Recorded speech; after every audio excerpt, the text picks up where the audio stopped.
Muy buenas a todos. Hoy nos adentraremos en uno de los misterios más fascinantes y prácticos de la teología cristiana.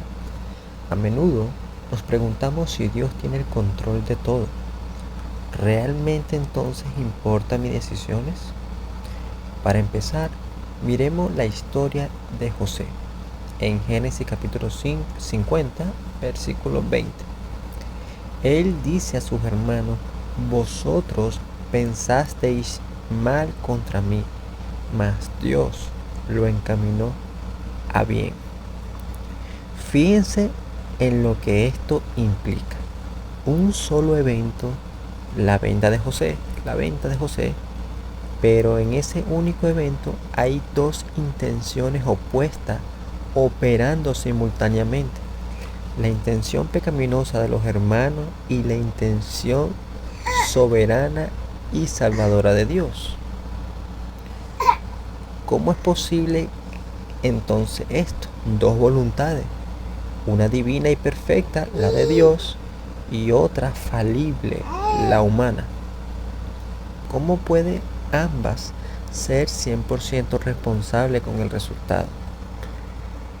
La respuesta no es fácil, pero la teología histórica nos ha dado un término preciso para entenderlo, que se llama la concurrencia divina. ¿Qué significa concurrencia? La palabra viene del latín concurrere, que significa correr junto o correr uno con otro. R.C. Sproul lo define magistralmente: dos o más partes pueden actuar en el mismo evento y producir ciertos resultados sin que todas las partes tengan la misma intención. Es decir, en cada acción que ocurre en el universo hay dos agentes actuando simultáneamente: la de Dios y la de la criatura. 100% Dios, 100% la criatura cooperando. Aquí es donde debemos tener cuidado. Cuando hablamos de cooperación, no estamos hablando de un trabajo en equipo de 50 y 50%. No es que Dios hace la mitad y nosotros hacemos la otra mitad. Como decía Luis Becco, cada acto es completamente un acto de Dios como un acto de la criatura. Es 100% divino, porque nada ocurre fuera de su determinación momento a momento. Y es 100% de la criatura, porque Dios actúa a través de la autoactividad y voluntad del ser humano. ¿De dónde sacamos este argumento entonces? Bueno, hay que entender que esto proviene de la Biblia. Hechos capítulo 17, 28, versículo 28, Pablo dice: porque en él vivimos y nos movemos, haciendo referencia, como estudiamos en el anterior video, acerca de la preservación. Dios sostiene nuestra existencia. Sin embargo, él continúa diciendo el mismo pasaje: y nos movemos y somos. Esto, amigo, compañero, esto es concurrencia. Dios energiza y coopera con cada una de nuestras acciones, pero ningún movimiento es independiente de Él. Pensemos en la concurrencia como un puente. Tenemos la creación y la preservación, es decir, nuestra existencia, y tenemos la meta final, la gloria de Dios. La concurrencia es el poder vigorizante de Dios que une nuestra existencia con el propósito para el cual fuimos creados. Es la energía divina impulsando la historia hacia su fin glorioso. Para entenderlo mejor, veamos primero o evitemos estos errores que en otras religiones tratan de entender la soberanía de Dios. Por un lado está el deísmo. El deísmo cree que Dios nos creó y nos dejó solo con un poder autónomo. Sin embargo, esto le roba la soberanía de Dios, dejando solamente la responsabilidad al ser humano, al hombre. Es como que Dios haya creado el mundo y se haya desprendido para que funcionara solo por ellos mismos. Es como la parábola o la ilustración que hacen acerca del relojero, en el cual él es el creador. Sin embargo, dándole la perilla, él automáticamente comienza a dar la hora por sí solo. Pero no, amigos. Otro de los errores que comúnmente hay con respecto a la soberanía de Dios es que es el panteísmo. El panteísmo cree que Dios está en todo y es todo. Por lo tanto, nos hace el ser humano una especie de títeres o robot, y es Dios el único que actúa. Esto elimina nuestra responsabilidad y haría a Dios el autor del pecado. Entonces, estos dos extremos hay que evitarlo. Por un lado, el deísmo, donde le deja toda la responsabilidad al ser humano, y por otro lado, el panteísmo. Pero en el caso del panteísmo, deja a un lado la responsabilidad del hombre y le entrega totalmente la responsabilidad a Dios.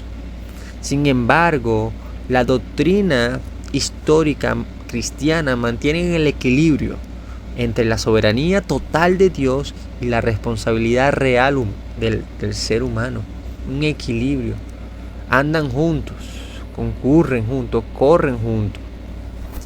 Quiero ilustrar pero en un pasaje muy interesante, en Isaías capítulo 10. Dios usa a la malvada nación de Asiria para castigar a Israel.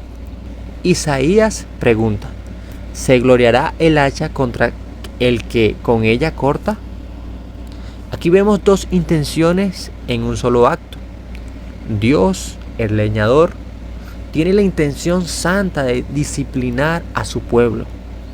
En el caso de Asiria, que es el hacha, Dios es el leñador y Asiria es el hacha. Tiene la intención perversa de conquistar por ambición, de adueñarse de tierras de manera perversa. Asiria es juzgado por su propio corazón malvado. Aunque Dios lo usó soberanamente, esa acción va a ser disciplinada, pero cumple el plan perfecto de nuestro Dios. Es decir, no es un obstáculo, más bien cumple sin ellos darse cuenta la voluntad de Dios. Veamos este supremo ejemplo, el ejemplo de la cruz en Hechos capítulo 2, versículo 22. Este glorioso ejemplo donde vemos la soberanía absoluta de Dios y la responsabilidad de Dios, del hombre. Dice así, Hechos capítulo 2, versículo 22. Varones israelitas, oíd estas palabras: Jesús Nazareno, varón aprobado por Dios entre vosotros, con las maravillas, prodigios y señales que Dios hizo entre vosotros por medio de él, como vosotros mismos sabéis, a este entregado por el determinado consejo y anticipado conocimiento de Dios. Vean el pasaje. A este, entregado por el determinado consejo y anticipado conocimiento de Dios. Es decir, que la muerte de Cristo no fue un plan B, no fue algo que a Dios lo agarró por sorpresa, sino más bien fue entregado para ese propósito y anticipado conocimiento de Dios. Aquí vemos la soberanía de Dios en este pasaje. Sin embargo, en la parte B vemos cómo la responsabilidad del hombre encaja perfectamente, sin ser marionetas, sin ser títeres ni robot. Dios lo utiliza. Prendisteis y matasteis por manos de inicuos, crucificándole. Wow. Nuevamente, versículo 23. A este entregado por el determinado consejo y anticipado conocimiento de Dios, ahí vamos a la responsabilidad humana, prendisteis y mataste por mano de inicuo, crucificándole, al cual Dios levantó sueltos los dolores de la muerte, por cuanto era imposible que fuese retenido por ella. Este pasaje se encuentra después que el Espíritu Santo posó sobre los que oraban. Comenzaron a hablar en lenguas que los judíos y extranjeros que estaban visitando, en este caso la fiesta que se estaba celebrando del Pentecostés, ellos podían entender lo que estaban hablando estos varones, mientras que estaban orando el Espíritu Santo fue derramado y le dio lenguas nativas de aquellos que escuchaban. Y se sorprendieron porque comenzaron a acusarles, bueno, de que estaban borrachos. Entonces Pedro tiene que dar su argumento y explicándole el porqué. Sin embargo, él afirma acá que Dios lo entregó a Jesucristo por su determinado consejo. Sin embargo, ustedes los crucificaron, siendo ustedes los responsables de la muerte. Es un pasaje complejo, pero claro. El acto más vil de la humanidad fue simultáneamente el acto de salvación más glorioso. Hermanos, llega un punto donde nuestra mente finita no puede procesar toda esta mecánica, toda esta doctrina. No debemos tratar de ajustar la doctrina para que sea fácil. Este santo misterio, la respuesta correcta que debería surgir después de no entender o entender es adoración, confesando nuestra finitud ante un Dios infinito, un Dios grandioso, inmenso, majestuoso. Nuestras mentes son muy finas y muy limitadas por causa de nuestro pecado. Bueno, entonces, ¿cómo esta doctrina nos cambia o nos afecta en nuestras vidas, en nuestra vida práctica, que es lo que estamos tratando de cultivar a través de la doctrina? Primero, nos lleva a una dependencia absoluta de Dios. Si tú trabajas, si tú prosperas, recuerda que cada centavo ganado fue posible porque Dios vigorizó tus manos y mente. Esto mata el orgullo y produce gratitud. Con respecto a tu vida espiritual, Él es quien pone en ti el querer como el hacer. Como decía Agustín, dame lo que pides y pide lo que mandas. En segundo, esto produce una responsabilidad radical, hermanos. La soberanía de Dios no es excusa para la pereza o el fatalismo. Dios actúa a través de nuestras decisiones. Hay una frase antigua que resume esto bien. Confíen en Dios y mantengan su pólvora seca. La confianza en Dios nos impulsa a la acción, no a la pasividad.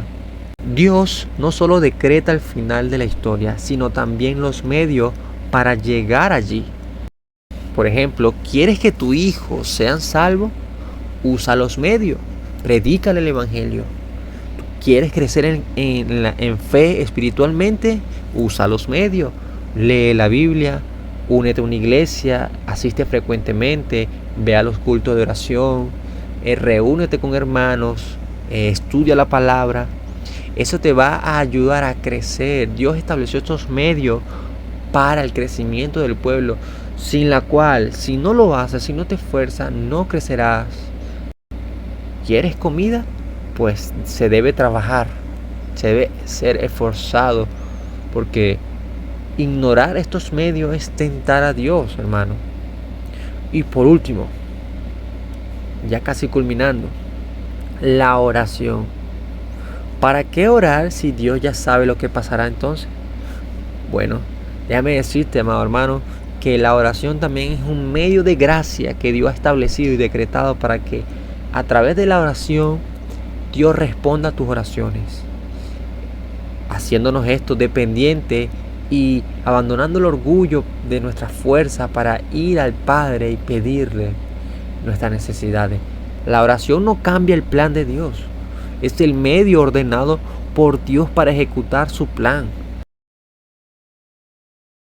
Dios ha dispuesto darte ciertas cosas solo a través de tus oraciones. Tus oraciones son parte integral del gobierno del universo. Una pregunta personal. A la luz de lo que aprendimos de que Dios concurre con tus acciones y te da la energía para actuar, ¿estás usando los medios que Dios te ha dado para los fines que deseas en tu familia, en tu trabajo, para el reino de Dios? Que el Señor nos ayude a vivir confiado plenamente en su soberanía, mientras trabajamos diligente con la responsabilidad que nos ha dado. Nos vemos en un próximo video.